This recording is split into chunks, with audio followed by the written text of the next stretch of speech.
Arkadaşlar hepinize selamlar. Yüzüm gülüyor çünkü uzun zaman sonra Pamukova Esentepe Park'a geldim. Bak etraf manzarayı görüyorsunuz. Geçenkinde şu aşağıda çekmiştik. Orada çok keyifli olmamıştı. Ama şimdi önümde efsane bir manzara var. Ve dolu dolu böyle alabileceğiniz en dolu paketteki bir Elantra var. Bu Elantra'yı hep beraber inceleyeceğiz. Sürüşünü yapacağız. Dağ yolunda gazlayacağız biliyorsunuz bizim istikametimizi. Vallahi bilmiyorum çok fazla zorlar mıyım? Çünkü yumuşak bir araba yatıyor. Onu hissettim. İlerleyen dakikalarda göreceğiz. Hadi bakalım başlayalım.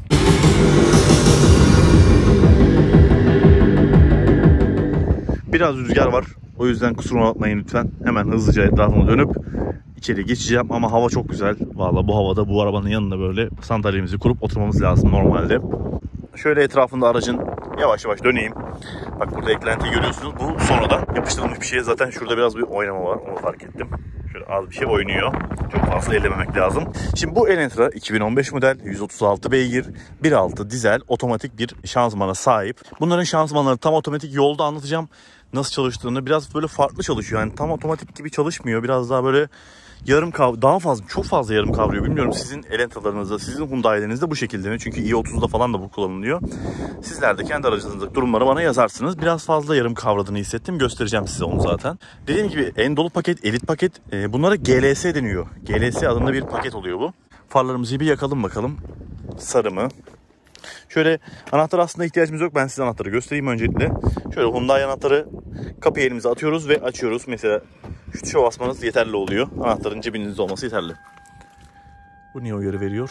Şu anda kontağımız yarım. Farlarımızı açtım. Bu arada sisleri de merak ediyorum.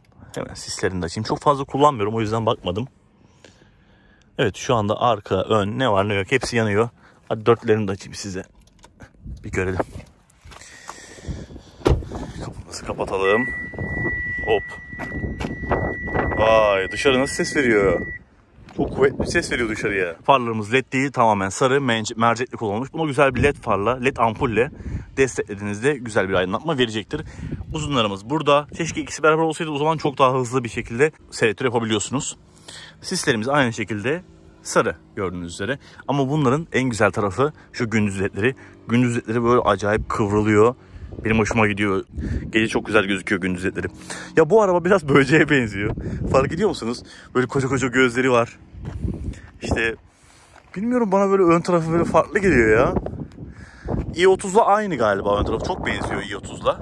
Zaten kardeşler, biri hatchback biri sedan. Ama dediğim gibi böyle hafif böcek andırıyor yani. Çok büyük farlar olunca, farlar bayağı büyük, böceği andırıyor. Ön tarafta bu Hyundai logosunu görüyorsunuz. Kromajlar falan alt tarafta da var. En dolu paketinde bu. Bunlar bu geliyor. Bilginiz olsun. Sunroofumuz var. Sunroofsuz yapamıyoruz. Gördüğünüz üzere. Çok fazla geniş olmasa da bir sunroofumuz var. Yan tarafa baktığımızda jantlarımızda tekerlerimiz bayağı kirlenmiş. 205 55 R16 jantlarımız var. Zaten arabada yumuşak. Bu yumuşaklığı hissettiriyor. Jantlar ama olduğundan büyük gözüküyor. Yani 17 zannettim ben aslında. Şimdi bakınca 16 olduğunu fark ettim. Jantlar biraz büyük duruyor. Fark ettiniz mi siz de bak. Bu videodan da anlaşılıyor. Yani benim jantlar da 16 ama minnacık gözüküyor. Passat'taki. Şuraya bakarsak. Ya bu Hyundai'lerde tabii ya. İşte bak bu Japon, Kore grubunda. Buradan açacaksınız arkadaşlar. Şunu da şuraya koyayım. Ayrıca altında bir tane daha var. Bu da bagajı açıyor. Bunları bilmiyorum, ben alışamıyorum ya. Hani sürekli Hyundai bu tarz Japon ve Kore aracı kullananlar alışacaklardır. Herhangi bir AdBlue sistemi yok. Çünkü 2015'te 2014'te bu tarz şeyler konuşulmuyordu. Emisyon pek sallanmıyordu açıkçası. Şöyle arkadan baktığımızda sisler çift taraflı güzelmiş ama fazla yakmayın Hyundai'ciler, size söylüyorum. Bunlar deli gibi göz alır yani. Şu an bile acayip parlıyor. Sinyaller, farlar hepsi halojen. Ama şu farlarda, arka stoplarda şunu fark ettim, ben görmüştüm bunu gece. Etrafındaki bir halka var ya, o biraz böyle led bir hava veriyor, anladınız mı? Hani daha güzel bir hava veriyor açıkçası. Bunun makyajsızları da var çünkü makyajlı bu araç. Makyajlıları çok daha güzel tabii ki, her zaman olduğu gibi yani. Makyajlı araçlar her zaman çok daha güzel oluyor. Eksikler tamamlanmış oluyor. Şimdi arka park sensörlerini görüyorsunuz. Arka tarafta değineceğim herhangi bir egzozumuz bulunmuyor. Egzoz aşağıda yere bakıyordur. Bagajımızı açmıştık. Bagaj hem buradan da açılıyor, bilginiz olsun. Hani illa oradan basacağınız diye bir şey yok. Buradan açabiliyorsunuz. Geri görüş kamerası da var. Onu içeride göstereceğim. Bunlar da orijinal geliyor. Burası metalmiş. Bak bazı araçlarda burada plastik oluyor. Şu bölüm plastik olabiliyor. Kollarda herhangi bir kaplama yok. İçeride bir kaplama yapılmış, kullanılmış. Ya işte Kore araçları bu şekilde arkadaşlar. Hani bunların tarzı, bu adamların, Japonların tarzı bu. Bagaj genişliği yeterli. C segmenti bir araç. Tabii ki bir Jetta değil. Jetta'nın bagajı çok daha fazlası. Ancak geniş ve çoğu aileye yetecektir. Yeterli bir alanı var. Şurada yan taraflar biraz daralıyor. Hani bavul ittirmeniz biraz problem olacaktır büyük ihtimalle. Bavul ittirdiğinizde 2 tanesi yan yana geldi mi sığmayacaklardır. Bana öyle geliyor. Şöyle kapatalım. Ama çok sert kapandı. İşte bu amortisör olmayınca bak kendini kaldırmıyor ya. Kendini kaldırsa kapatırken de yavaş kapatmanızı sağlar. Normalde ben buna çok dikkat ederim de bir anda indi. Şu rengimiz çok güzel. Bak şu anda rengin tam olarak tonunu fark ettim. Şuradan fark edeceksiniz. Burada böyle siyah gibi duruyor. Ancak burası böyle altın. Çok güzel bir rengi var. Ben bunun rengini seviyorum, beğeniyorum. Kapı kollarının hepsi kromajlı. Aynı şekilde buralara rüzgarlar yapılmış. Ama bunu ne yapmış biliyor musunuz? Camları da atmış. İçeride göstereceğim. Biraz daha böyle bir dar bir hava vermiş araca. Ya o beni biraz rahatsız etti. Ben alışmışımdır biraz daha böyle geniş olmaya, geniş gitmeye arabanın içinde. Bu beni biraz sıktı açıkçası. Biraz daha sportif bir hava vermiş. Zaten bak eğimden fark ederseniz araç böyle bir yatık geliyor yani. Direkt de olsun. Hepsi böyle tamamen bir ince bir şekilde geliyor. İç mekan biraz daha dar, sportif bir hava verilmiş ama arabanın ruhunda sportiflik yok. Araba yumuşaklık üzerine yapılmış. Yani konfor üzerine yapılmış. Bunun daha iyi böyle biraz sanki arada kalmış gibi hissettim ben. Dışarıda değineceklerim bunlar. Şunu kapatalım. İçeriye yavaştan geçeyim bakalım. Şurada Golf geldi, gözüm ona çarptı. Şimdi bak yukarıdaki malzemeleri görüyorsunuz. Sert plastik. Bunun yumuşak olmasını beklemiyordum. Burada kumaş ama ben bunu deri beklerdim. Çünkü dolu bir araba alıyoruz. Dolu arabalarda genelde deri geliyor. Burada küçük bir yumuşak malzeme kullanılmış. Ama şurada bir farklılık var. Fark ediyor musun? Bir kol buradan geliyor. Sonra bir alttan geliyor böyle. Bir karmaşa var yani. Sanki sadece şu olmasa bu olsa da olabilirmiş. Bu sanki fazladan gelmiş ya da bu buraya koymaya gerekiyormuş gibi hissettiriyor. Öyle söyleyeyim ben size. Ama şunun açısına bakın. Şimdi oturduğunuzda daha çok belli oluyor. Gelin oturalım. Rüzgardan da kurtulalım. Bunun aynısı Mercedes C'de vardı galiba. C serisinde o. Mercedes'te vardı. C serisi diye hatırlıyorum. Tam böyle size doğru bakıyor. Aslında güzel de hissettiriyor biliyor musunuz? Şu olmasa elim böyle atacağım. Buradan rahat oynayabileceğim. Ama bu olunca böyle elim bu şekilde kalıyor. Yani burada bence bir tasarım hatası yapılmış. Bana öyle geliyor. Şu olmasa çok daha güzel olabilirdi. Kapı kilitlerini görüyorsunuz. Kapı kilitleri de böyle yani pek sevmediğim durum. Kapı gözleri çok aşırı geniş değil. Ancak tabii ki bir şişe su alır. Buralara cüzdan falan alır. Arkaya doğru gidiyor hafiften. Yine de idare edecek bir seviyede. Şuradaki ayarlara bakalım. Far yükseklik ayarı. İşte bu aydınlatmaları daha da arttırabiliyorsunuz. ESP off. Ama bu ESP off büyük ihtimalle yarımdır yani. Tamamen kapatacağını hiç zannetmiyorum. Bir tuşla kapanıyor bir anda. Göğüse bakarsak. Bak burası sert yapılmış. Burası çoğu arabada sert oluyor ama şu siperlik sert oluyor. Ama buralar yumuşak. Şöyle buralar yumuşak gördüğünüz üzere. Hafif bir gacırtı var. Tabii ki bu araba 80 binli bir araba. Hafif bir gacırtı var. 50 inç ama sürüşte herhangi bir ses yok. Direksiyonumuz benim hiç alışık olmadığım şekilde tuşlarla dolu. Bir böyle afalladım kullanırken ilk başta. Çünkü dediğim gibi alışık değilim ben. Kore alanına alışık değilim. Hani siz bir iki kere satın almışsanız bunlarda hiç zorluk çekmeyeceksiniz. Buraya işte hız sabitleyici koymuşlar. Hız sabitlecinin başlangıcını buraya koymuşlar. Kocaman bir de yani yani ne gerek var bu kadar bilmiyorum ama bir garip her tarafı dolduralım diye uğraşmışlar. Yani böyle zengin gözüksün derler ya. O şekilde gözüküyor. Burada bir mod tuşu var. Bu da direksiyonun sertliğini ayarlıyor ve ciddi anlamda ayarlıyor. Yani direkt fark ediyor sertlik. Sport aldığınızda beton gibi oluyor. Konforta yumuşuyor. Yani o konuda çok güzel çalışıyor. Şuradan trip değerlerini değiştirebiliyorsunuz. Bak şu anda bunun yakıtı 8.1'miş arkadaşlar. Ama hiç dikkat edilmeden kullanılıyor, onu söyleyeyim sizlere. Yani ve uzun yolda hep basa basa kullanılıyor. 8.1. Tabii biraz yüksek. Zaten 1.630'lık motorlar biraz fazla yakıyor. Burada baktığınızda ses sisteminin kumandalarını görüyorsunuz. Şu bölümde. Modlar arasında geçiş FM, AM, işte USB falan. Ses kısmı da burada. Yani bir boş bu yer burası kalmış. Buraya da artık bir şeyler koyarlardı ama koymamışlar yani bilmiyorum. Direksiyonumuz tabii ki parlamış. Normal bir durum. 80 binde olabilir. Şu çok güzel ama. Bu arabadan en kaliteli yerlerinden biri gibi gözüküyor. Hissettiriyor, onu söyleyeyim size. İşte gri halka, içinde mavi bir start stop düğmesi falan. Bu güzel hissettiriyor. Şunu kapatayım. Hyundai i30'larda falan selamlama oluyordu burada. Onu hatırlıyorum. O da güzel bir selamlama yapıyordu. Kadranlarımız okunaklı. Ben bunları gece görmüştüm. Gayet okunaklı. Net gözüküyor. Şöyle bir çalıştırayım arabayı. Ekranımız gelsin bakalım. Orijinal bu arada. Biraz böyle sonradan takılma gibi duruyor ama orijinal bu ekran bu. Yani Hyundai'nin kendi getirdiği ekran. Navigasyonu var, işte her şeyi var ama tabii ki biraz yavaş çalışıyor ve hani ekranda parlıyor açıkçası. Beni görüyorsunuz zaten, şu an elimi görüyorsunuz. Oradan yansımasını. Radyo bölümü böyle. Navigasyonu size göstereyim şöyle. Hafif bir parlama oluyor ama olabildiğince size göstereceğim. Klima sistemi güzel çalışıyor. Ses var klimada ama bilmiyorum. Burada klima ile ilgili tüm ayarları hemen tek tuşla ayarlayabiliyorsunuz. Arabanın sesi değişiyor ama orada otoya alalım filan derken bir basıyorsunuz kapatıyor. Bu çok güzel. Yani şu olay mükemmel abi. Bakın navigasyonda şu anda yerimiz bulsun bakalım. Çalışıyor güzel ama biraz parlıyor. Bunu gece kullanmak lazım. Gece daha zevkli olacaktır. Şurada şöyle bir gözümüz var. Biraz zor açılıyor. Şöyle. Sonrasında buradaki gözleri görüyorsunuz. El frenimiz elektrikli değil. Elektrikli olmasını isterdim.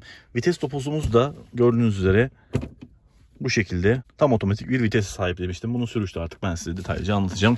Burada bir gözümüz var. Çok fazla karıştırmak istemiyorum. Çok dolu ama içinde fazla bir yer yok açıkçası. Şimdi arkaya geçelim. Ben şu an kendime göre kullandığım pozisyondayım. Gelin bir arka koltuğa bakalım ne durumda.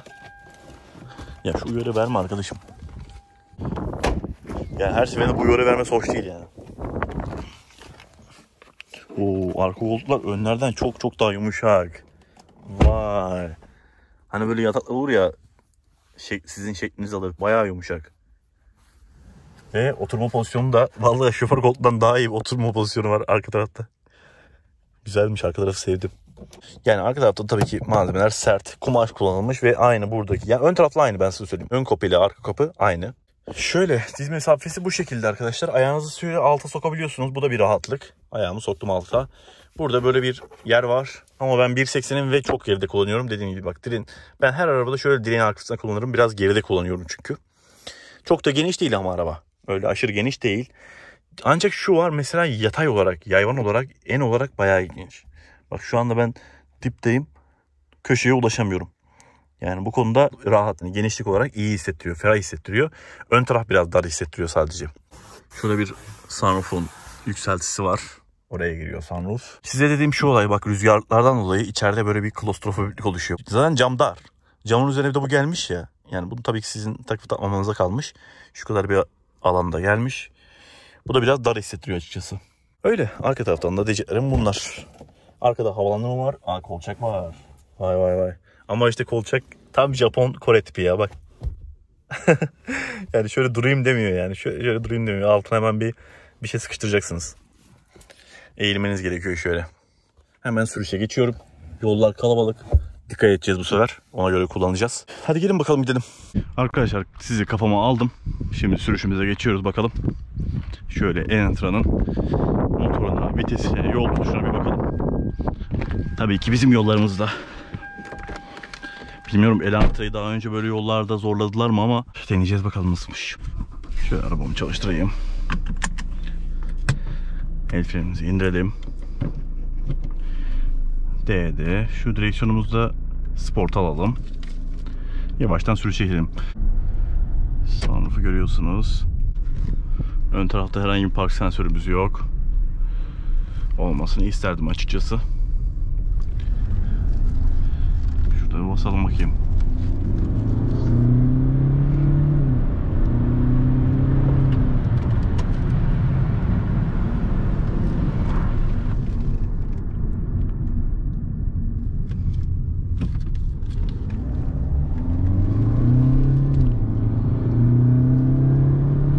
Evet, yola başladık. Her zamanki yol güzergahımız biliyorsunuz. Araç dediğim gibi 1.6 136 beygir. Ama işte yatıyor abi. Yani hani diyorum ya size, bu araç konfor için yapılmış diye. Şimdi ben burada T-Roc'ta mesela böyle langur lungur giriyordum, tamam mı? Hiç umursamıyordum. Ama Elantra böyle değil. Şimdi beni hem direksiyon olarak da, direksiyon da mesela çok gereksiz bir şekilde hiç hissiyat vermiyor. Şurada köpeklere dikkat edelim. O yüzden aşırı zorlayamıyorum arkadaşlar. Ancak yine 70-80'de gidiyoruz. Hani hızı çok fazla hissettirmiyor. Cam eğik olunca o da etkiliyor biliyor musunuz hızı? Hissettirmemede. Çekiş konusunda sorun yok. Ancak yani şimdi hani 136 beygirlik bir araçmış gibi hissettirmiyor açıkçası. Onu başta size söyleyeyim. Şimdi mesela bir 110-115 beygirlik bir Golf'te daha net tepkiler alabiliyorsunuz. Çünkü DSG var ya işin içinde. O DSG size sanki böyle 150 beygirmiş gibi hissettiriyor patır patır vitesleri arttırarak. Ya bu araçlarda mesela uzun yolda çok güzel giderler. İlk kalkışta işte sıfırdan 100'e kadar falan böyle çok fazla performanslı olamazlar ama eğer ki 200-220'den sonra bunlar açılır böyle. O zaman işte o Golf'le aradaki farkı açarsınız. Çünkü o zaman ortada ağırlık kalmaz. Ortada ne vites kalır ne bir şey kalır. Sadece motor gücü kalır arkadaşlar. Buralar iyice kalabalıklaşmış vallahi. Herkes gelmiş. Hem hafta sonu hem de havaların güzel olmasına fırsat verenler hemen gelmişler. Burada aramıyorum döneyim. Asıl bizim güzergahımız biliyorsunuz. Bu arada çukurlardan da geçişlerimizi görmüş oldunuz böylece. Şöyle geri viteste kameramız gelecek. Bak kamera görüyorsunuz. Aslında kamera senesine göre güzel ha. Yani çok da kötü değil.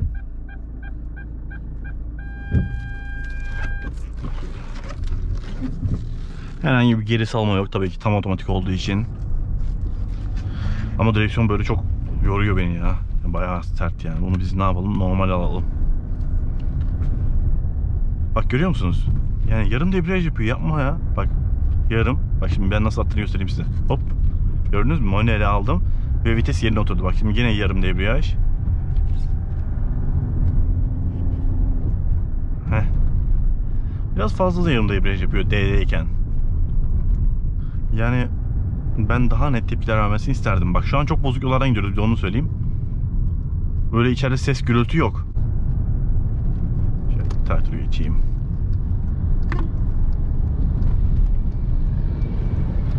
Şimdi dediğim gibi araba yumuşaklık üzerine yapılmış. Şu an çok bozuk yollarda olmama rağmen beni içeride fazla sarsmıyor.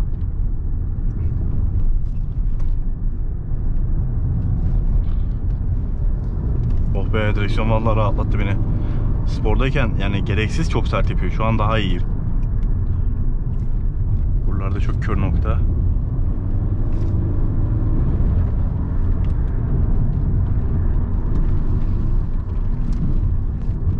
Arkasına bakayım geliyor mu?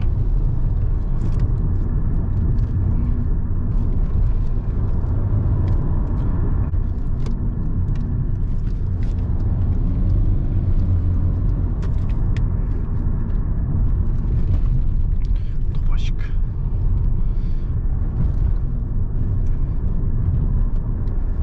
Ya bayır aşağı gazlamayı da çok fazla sevmiyorum biliyor musunuz? Hele ki böyle kalabalık bir günde. Çünkü arabanın frenlerinin ne olacağı belli değil, lastiklerin ne olacağı belli değil. Şimdi ani fren yapacağım da etrafta çok malzeme var, Allah uçar hepsi. Ama güzel ha, tutuyor. Problem yok.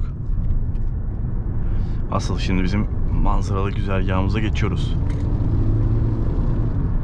Evet bak şimdi kafadan açmaya meyilli. Ya yok yol tutuş zayıf ya. Bir arka geliyor bir...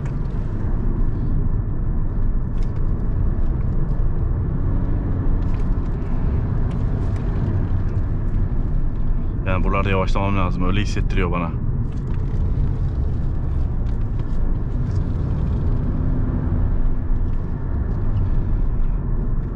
Ama da gene de güzel, zevkli hissettiriyor ha. Şimdi böyle kayacakmış gibi korku hissettirince o da zevk veriyor biliyor musunuz? Yani düşük hızlarda zevk alıyorsunuz böylece.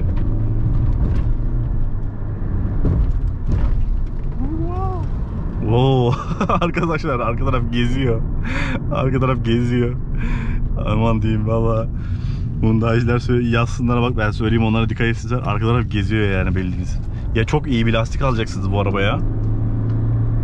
Anca öyle tutunursunuz. Çok hızlı değildim ben, bayağı yavaştım orada. Serbest mi? Serbest. Baksana abi. Kayıyor yani bildiğin. Hissediyorum. Bunun lastikleri mi kötü acaba? Bir ona bakayım inince, merak ettim.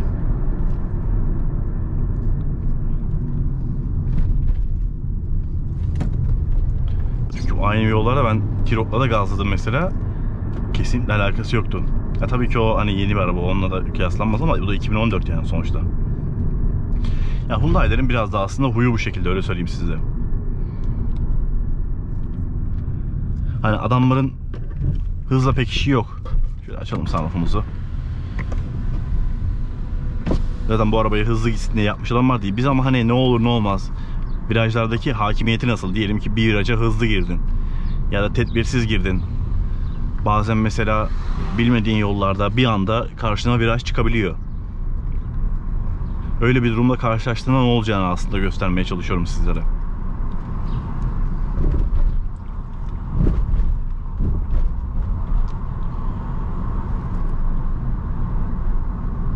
Şu an boşta iniyor. Yani burada boşta inmemesi lazım.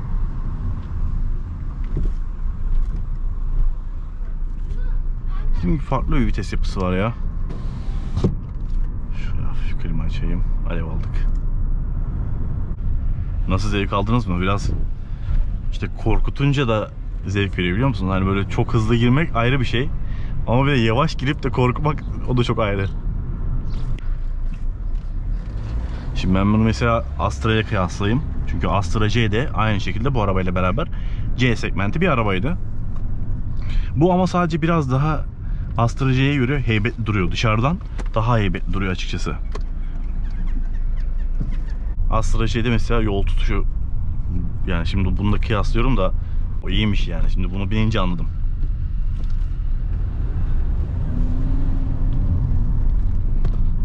Buna uzun yolda bakmak lazım. Biraz uzun yolda nasıl yapıyor, tavrı ne, onu görmek istiyorum. Yine Pamukova'nın merkezine geldik. İyice Pamukova'yı tüm Türkiye'ye duyurduk valla. Her izleyen Pamukova'yı görüyor bir şekilde. Aa, yeni Passat, hem de R-Line gibi. Ha, Highline da R-Line mi göremedim.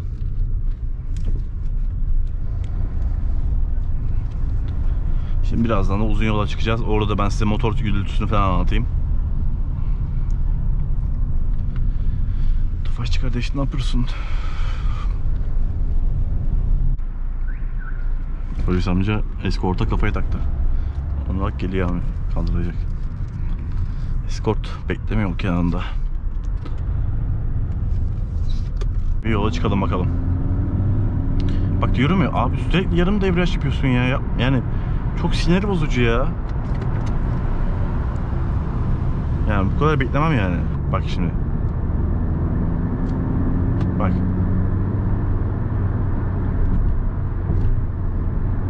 Manueldeyken daha net.